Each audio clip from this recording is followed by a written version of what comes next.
This video highlights the specific characteristics of virtual face-to-face instruction conducted via programs such as Zoom. Together we explore in how far virtual face-to-face instruction is different from a regular in-classroom setting. Let us first of all clarify when virtual face-to-face instruction really makes sense. What are such online meetings good for, and what not? For courses that stretch over a longer period of time, as your regular university courses normally do, virtual face-to-face instruction should always only be one part of the course concept. These virtual meetings are your synchronous phases, and these need to be accompanied by asynchronous or self-study phases with the help of an e-learning platform. Trying to transfer your regular in-classroom courses into online meetings is not only a difficult affair, didactically speaking, it is also not reasonable. Virtual face-to-face instruction can only be one of several parts and must be particularly well designed and adapted to the specific online environment. Now, one might think that input parts and lectures are ideal for online meetings. Where should be the difference between you talking in a lecture hall and your students sitting there listening to you, and you talking online and your students sitting at home listening from there? Well, there are some crucial differences. Transferring your lecture designed for regular in-classroom settings into an online meeting will most likely not lead to the desired learning success in your students. Now, why is that the case? Well, first, attending a lecture in front of a screen might seem relaxing and like watching TV, but it is actually highly demanding for your brain. Also, lectures have some massive disadvantages compared to instructional videos, such as the one you are watching right now. Such instructional videos are much better suited for learning than a lecture held in a virtual meeting. Now, why, you might ask? Why would a video be any better than me explaining things, say, on Zoom? There are several reasons for that. First, an instructional video is time independent. Thus, students can watch and learn whenever they are ready for the input.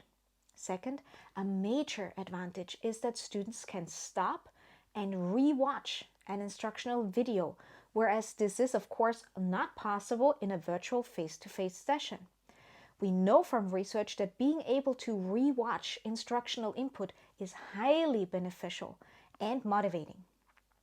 Third, in an instructional video, information can be presented in the best possible way.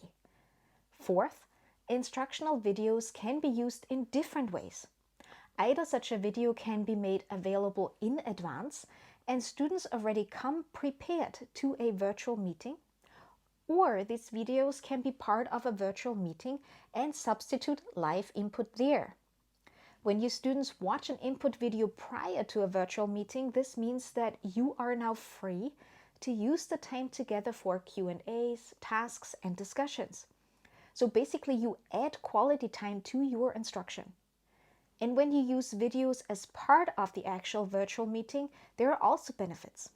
While your students watch the input video, you are free to prepare the next part of the session, or maybe go over a previously done student activity and provide feedback to your students.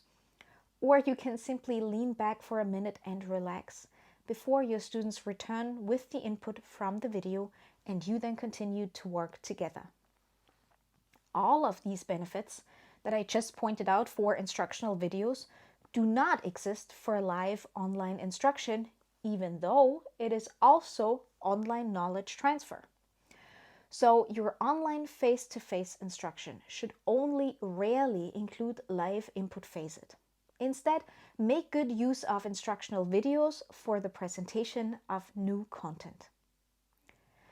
When you do present your input online, there are a couple of things that you need to consider.